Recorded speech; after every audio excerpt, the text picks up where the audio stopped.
आज हम पढ़ेंगे ratio, chapter 15 ratio and proportion का। रेशियो मतलब कहीं ना कहीं हम इसको फ्रैक्शन में दर्शाते हैं।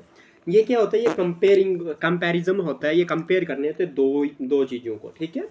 ये मतलब कंपेयरिंग, जब हम कंपेयर करते हैं दो या दो से ज़्यादा नंबर्स ऑफ सेम क्वांटिटीज़ को, हम यानी कि आप एक शॉर्टकट में कह सकते हैं कि आपके पास जो कंपेरिजन होता है, कंपैरिजन बिटवीन टू थिंग्स, दो चीज़ों के बीच में जब आप कंपेयर करते हो, मिलाते हो, ठीक है जी, उसको कंपैरिजन कहते हैं। अब आपके पास मैं एक बात करता हूँ, फ्रैक्शन क्या होता है। मैंने बोला ना ऊपर फ्रैक्शन, तो फ्रैक्शन क्या होता है? तो P/Q की फॉर्म में। हाँ जी बेटा, फ्रैक्शन जो होता है उसको आप P/Q कहते हो या फिर A/B कहते हो। बात एक ही है, यही चीज़ है। मैं आपको बता दूं, यहाँ पे जो A/B है, इसको आप इस तरह से लिख सकते हो कि A/B। क्या लिख सकते हो? A/B। इसको ये जो आपने ये जो दो ये ऐसे लगाया ना, इसको आप इंग्लिश में कोलन पढ़ते हो, लेकिन यहाँ पे रेशियो एंड प्रोपोर्शन में इसको इज टू पढ़ते हैं। क्या पढ़ते हैं? इज टू पढ़ते हैं। मोबाइल हिल रहा बेटा बहुत ज़्यादा आपको दिख रहा है इसमें? तो इज टू पढ़ते हैं, ठीक है जी। और इसको क्या पढ़ेंगे, या फिर इसको हम रेशो भी पढ़ते हैं। क्या पढ़ते हैं? इसको हम रेशो भी पढ़ते हैं, ठीक है जी, रेशो भी पढ़ते हैं। तो जैसे मैं बोलूं कि A/B, या फिर बोलूं A/B, या ठीक है जी, समझ आ रही कि नहीं? A/B बोलो, ऐसे पढ़ सकते हैं ना इसको मैं, A/B, A/B। कोई डाउट तो नहीं है? नहीं है ना? या फिर बोलेंगे A/B, A/B। समझ आ रही है? तो ये जो दो बिंदियां होती हैं, ठीक है, इनको रेशो या इज टू पढ़ते हैं। यहाँ तक क्लियर है?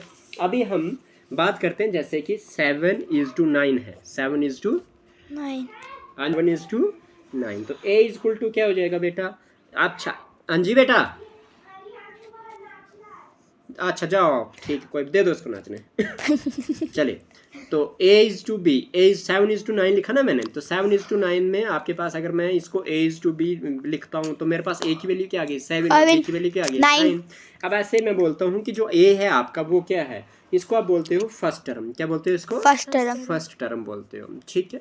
फर्स्ट टर्म भी बोलते हो आप इसको आप एक और नाम से बोलते हो, जिसको बोलते हो एंटीसीडेंट। क्या बोलते हो बेटा? एंटीसीडेंट। क्वेश्चन में पूछा होगा, बोला होगा कि एंटीसीडेंट ये है, तो आप मुझे बताओ कि आपके पास कॉन्सिक्वेंट क्या होगा। तो जो दूसरी टर्म होती है ना, जो सेकंड टर्म होती है, कौन सी बेटा? Second term. जो सेकंड टर्म होती है उसको आप कहीं ना कहीं प्री कॉन्सिक्वेंट कहते हैं, कॉन्सिक्वेंट कहते हैं। पता लग गया एंटीसीडेंट और कॉन्सिक्वेंट क्या होता है? कोई डाउट तो नहीं है? पक्का? चलिए जी। अच्छा, उसके बाद आपके पास प्रॉपर्टीज ऑफ रेशो पढ़ते हैं। क्या पढ़ते हैं? प्रॉपर्टीज ऑफ रेशो पढ़ते हैं। अगर प्रॉपर्टीज ऑफ रेशो पढ़ाऊँ मैं, तो मेरे पास क्या होता है कि रेशो की क्या क्या प्रॉपर्टीज है। तो सबसे पहले ये कि value of A ratio remains unchanged. Ratio की जो वैल्यू जो होती है वो अनचेंज्ड रहती है if each one of its term is multiplied and divided by a same non zero number. मतलब क्या किया कहता है कि अगर हम रेशो जो होगा, वैल्यू जो होगी रेशो की, वो बदलेगी नहीं अगर हम इसकी हर एक टर्म को क्या करेंगे, चाहे सेम नंबर से मल्टीप्लाई करें या डिवाइड करें। इसका मतलब ये हुआ कि अगर A/B लिखा है तो क्या हो जाएगा, अगर मैं A मल्टीप्लाई बाई 2 रखता हूँ, A/B मल्टीप्लाई बाई 2 रखता हूँ, तो तब भी इसकी वैल्यू सेम ही रहेगी। यहाँ तक कोई डाउट तो नहीं है? अगर मैं A को डिवाइड करता हूँ 2 से, तो A/B डिवाइडेड बाई 2, तो तब भी आपके पास वैल्यू सेम ही रहेगी, ठीक है। सेम नंबर से मल्टीप्लाई किया और सेम नंबर से डिवाइड किया, तो आपके पास वैल्यू सेम ही रहेगी। उसके बाद आपके पास बात करते हैं A²/B² जो होता है, ये क्या होता है? ये डुप्लीकेट होता है बेटा। क्या होता है ये? डुप्लीकेट। ये किसके बराबर आएगा? वापस से ये A/B के बराबर होगा, और ये डुप्लीकेट रेशो कहलाएगा। क्या कहलाएगा? Duplicate ratio. किसका duplicate? A²/B² is the duplicate ratio of A/B, ठीक है जी, समझ आ रही है? तो आपके पास A²/B² किसका डुप्लीकेट है? A/B का डुप्लीकेट है। डुप्लीकेट का मतलब होता है दोहरी चीज। DUPLI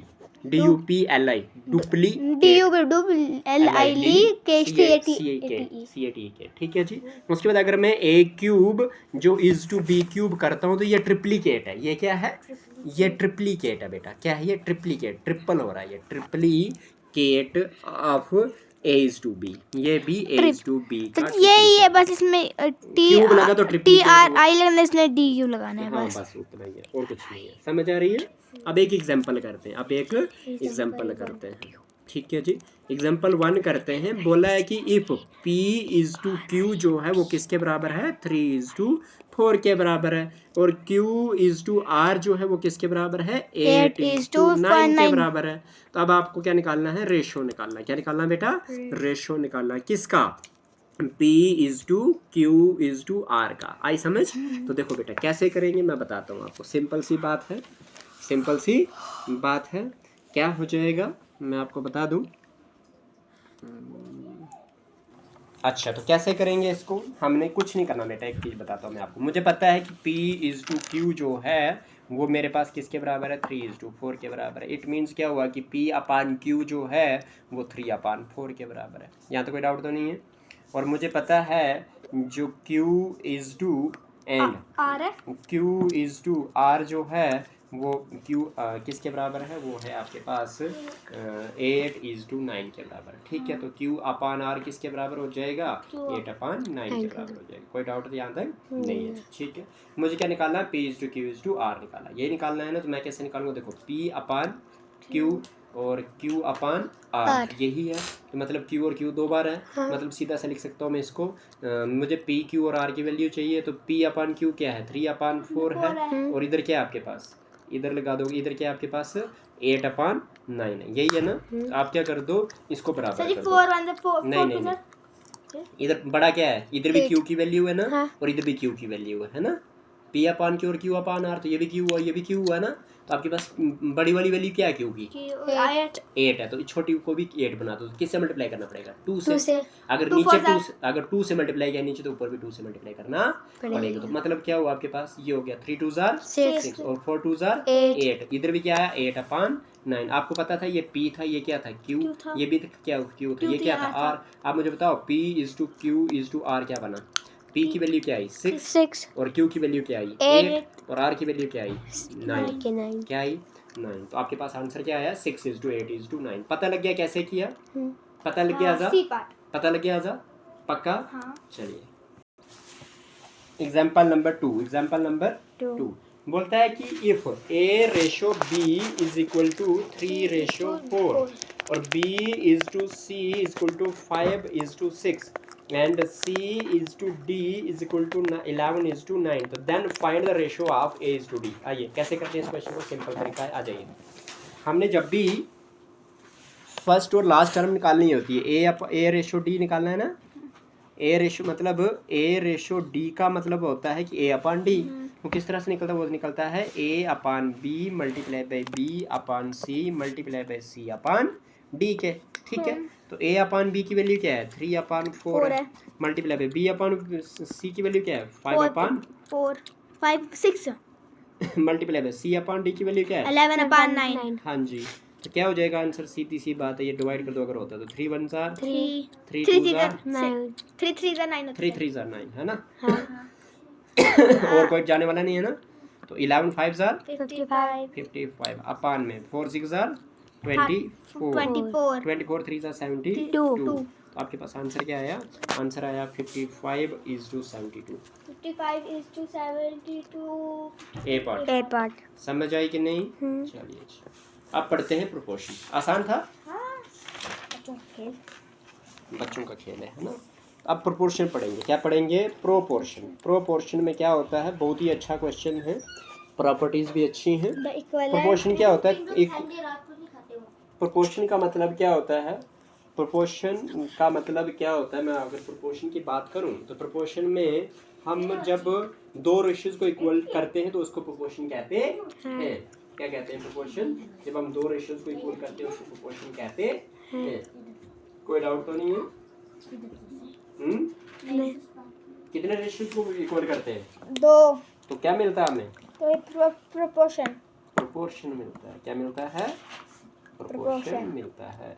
आइए प्रोपोर्शन का जो साइन होता है ना, प्रोपोर्शन का जो साइन होता है वो पता किस तरह से होता है, वो होता है 4 ऐसे डॉट। ठीक है, मतलब इस टाइप के, हाँ ठीक है, फुल स्टॉप्स, 4 फुल स्टॉप। ठीक है जी, तो मतलब इसको इक्वलिटी क्या पढ़ेंगे, ये होती है इक्वलिटी। क्या होती है ये, equality between two ratios, equality between दो रेशियोज के बीच में जो इक्वलिटी होती है उसको आप क्या कहते हो, उसको आप क्या नाम है, प्रोपोर्शन कहते हो। कोई डाउट तो नहीं है। मैं ना मान के चलता हूँ मेरे पास 4 क्वांटिटीज है। कितनी क्वांटिटीज है? 4। जैसे कि A:B एक रेशो हो गया, प्रोपोर्शनल टू C:D, समझ आई? है ना 4 क्वांटिटीज। क्या बोला मैंने? A:B और इसको क्या पढ़ते हैं? प्रोपोर्शनल पढ़ते हैं। क्या पढ़ते हैं इसको? प्रोपोर्शनल। क्या पढ़ते हैं? देखो 4 डॉटे है ना, तो इसको प्रोपोर्शनल पढ़ते हैं। क्या पढ़ते हैं? प्रोपोर्शनल। तो इसको सर ऐसे भी लिख सकते हैं ना, A/B, फिर ये 4 बिंदु बीच में, या फिर C/D। इसको प्रोपोर्शन का साइन पढ़ते हैं। इसका साइन इसको पढ़ते हैं प्रोपोर्शन। तो इसका साइन कैसे होता है? अगर A/B में रखे तो ऐसा ही होता है। मैं बताता हूँ ना, चेंज हो जाता ये इसको पढ़ते हैं इज टू। क्या पढ़ते हैं इसको? Is to. देखो इधर, इसको क्या पढ़ते हैं? है।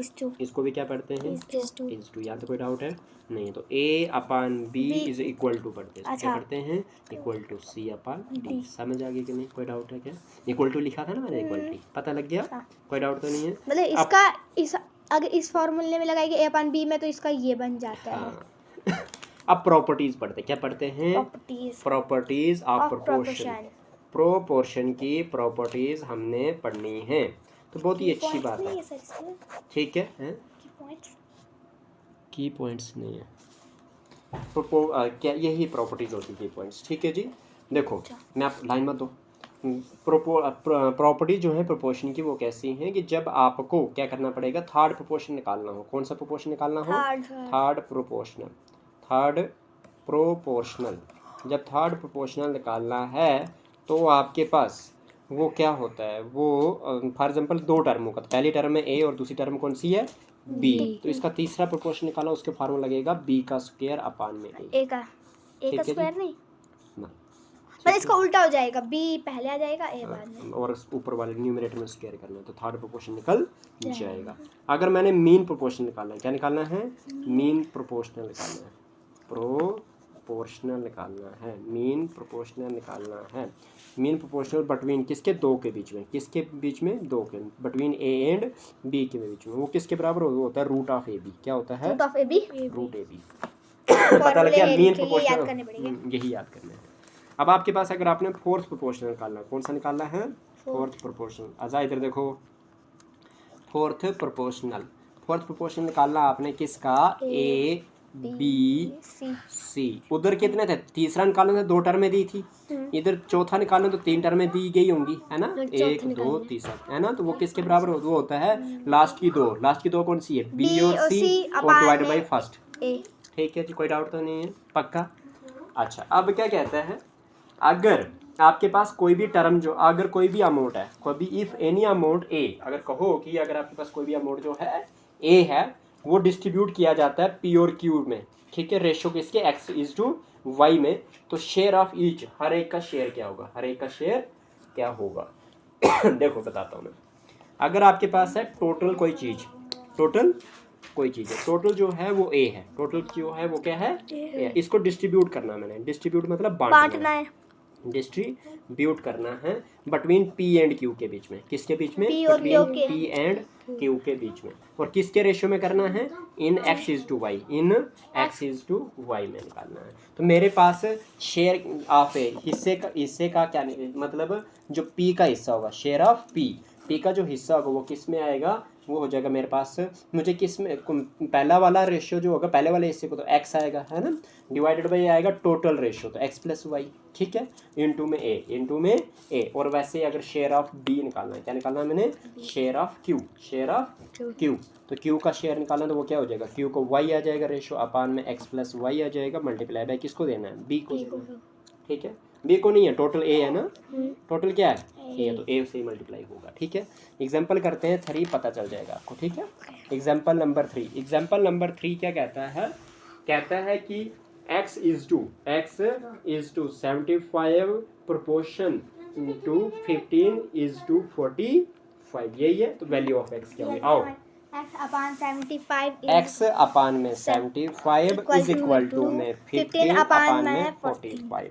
तो देखो 15 1 जार 15 3 जार 45 5 और 7 12, 3 से जाता है नहीं है, तो हाँ। 3 1 जार 3 3 2 जार 6 बचा 1 हो गया 15 3 5 से 15 तो बचा x upon 25 5 is equal to 1 1 upon 1 है ना, तो 1x jar 1x 1x jar 1x और इधर 25 1 जार 25 x x की वैल्यू 25 आ गई बी पार्ट बी पार्ट समझ आई कि नहीं।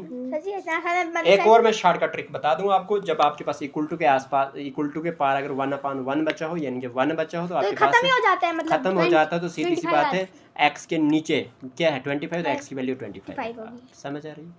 ठीक है जी, चलिए सही एग्जांपल अगर x नीचे होता फिर इसको करना पड़ता हमें मल्टीप्लाई क्रॉस करना नहीं नहीं x नीचे हो तो ऊपर होता तो x की वैल्यू तभी 25 होती है। ठीक है, एग्जांपल नंबर 4 एग्जांपल नंबर 4 में रेशियो इन बिटवीन 20 पैसा एंड ₹3। आइए रेशियो निकालना, क्या निकालना है मैंने, रेशियो निकालना है किसके बीच में, रुपीज़ किसके बीच में, ₹3 20 पैसा इज टू किसका, ₹3 का, ₹3 का। तो बेटा एक बात बताओ मुझे कि 1 रुपये में कितने पैसे होते हैं, 100 पैसे 100 पैसे होते हैं। तो आप क्या कर दोगे, लिख लोगे 20 पैसा इज टू 3 रुपीज़ इंटू 100 पैसा हो जाएगा, है ना, क्योंकि 300 20 पैसा इज इक्वल टू 300 पैसा। ये पैसा से ये पैसा, ये 0 से ये 0, 2 1 जार 2 15 जार 30 1 is to 15 आंसर आ गया, 1 is to 15 कौन सा ऑप्शन है, 15 सी पार्ट सी पार्ट है। ठीक है, 15 is to 1 मत करोगे क्योंकि पहले पैसा बोला तो पैसे की वैल्यू 1 आई है ना। अच्छा क्वेश्चन एग्जांपल नंबर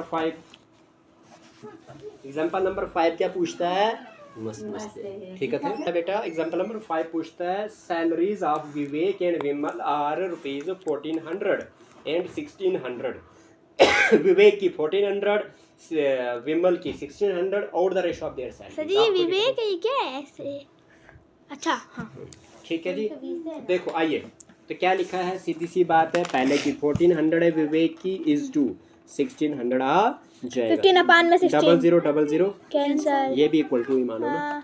ठीक है, तो ये 2 8 जार 16 2 7 जार 14 7 is to 9 कौन सा आंसर 7 है, is to 8 sir ji A part 7 is to 8 कौन सा है, ए पार्ट है। ठीक है जी, पता लग गया, कोई डाउट तो नहीं है। चलो जी प्रैक्टिस एक्सरसाइज करते हैं अब। ठीक है, प्रैक्टिस एक्सरसाइज आज खत्म कर देंगे तो बस मज़ा आएगा, शाबाश। ठीक है,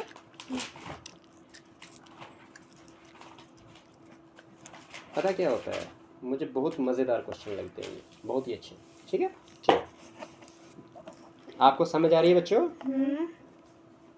आप भी बोलोगे कि सर जी आज खत्म ही करते हैं। ठीक है, चलिए क्वेश्चन नंबर 1 देखिए ज़रा बुक पे, पढ़िए ज़रा। Write the ratio in the simplest from 25 into 35 is to farm नहीं है, फार्म है वो, एफ आर फार्म फार्म होता है शक्ल।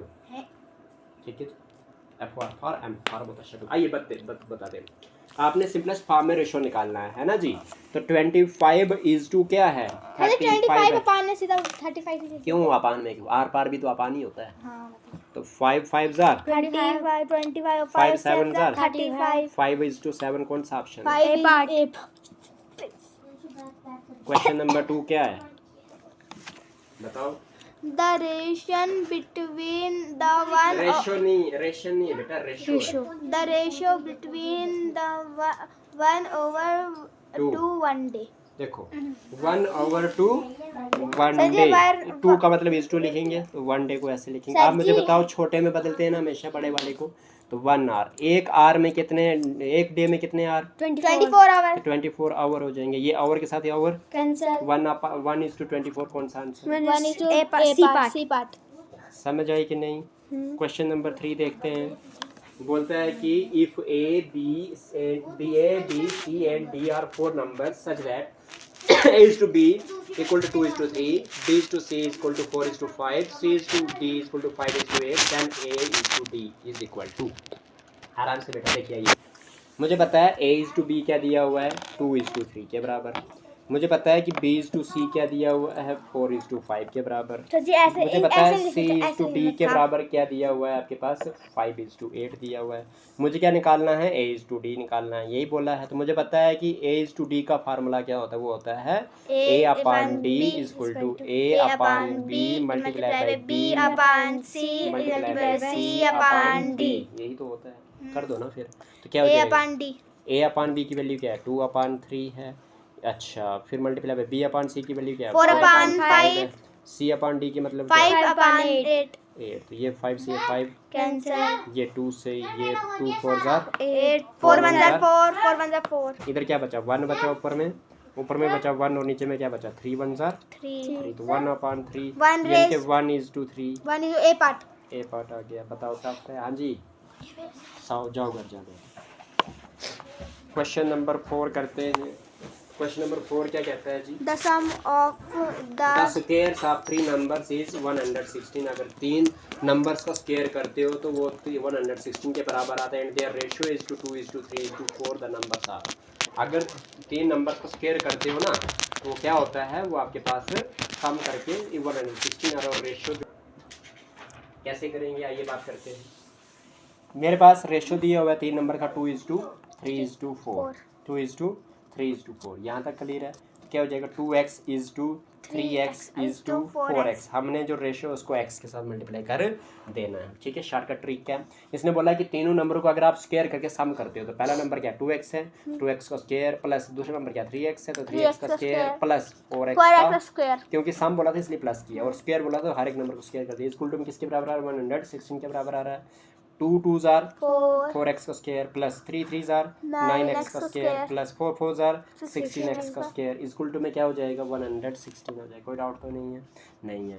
देखो 16 प्लस 10 कितना होता है 26 होता है लेकिन ये 25 ही हुआ 25 हुआ क्योंकि 29 x का स्क्वायर हो जाएगा इक्वल टू में 116 आ जाएगा। आपको पता है ये 29 1 जार 29 4 जार 116 होता है। तो x का स्क्वायर इक्वल टू किसके बराबर आया 4 के। तो x इक्वल टू स्क्वायर का आगे जाके क्या बनता है रूट बनता है। x की वैल्यू क्या आ जाएगी 2 क्योंकि रूट 4 की वैल्यू 2 होती है। 2 तो साइड ठीक है जी कौन क्या आया आंसर 2 आया। अब आपको क्या वैल्यू निकाले थे तीनों के तीन नंबर की तो वैल्यू क्या होगी 2x इज टू क्या रखा था 3x इज टू क्या रखा था 4x यही रखे थे ना। देखो इधर 2:3:4 था ना तो आपके पास 2x is to 3x is to 4 रखा था हमने।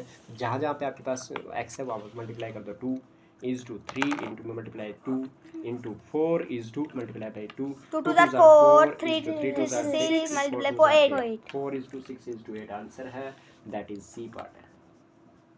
तो सर जी ये शॉर्टकट तरीका है इसकी हाँ जी से ये आसान है कौन सा यहाँ से थोड़ी पूरा यहीं तक। अच्छा सर जी ये x की वैल्यू 2 पता चली ना हाँ अच्छा अच्छा उसके बाद ही तो 2 पुट किया है इसमें। चलिए दोबारा बताऊं नहीं क्वेश्चन नंबर 5 क्या कहता है if a upon b equal to 7/9 and b upon c equal to 3/5 then value of a is to b is to c। आइए देखिए बोला कि a अपान b जो है वो किसके बराबर है 7/9 के बराबर है। ठीक है और फिर बोला क्या हाँ ठीक है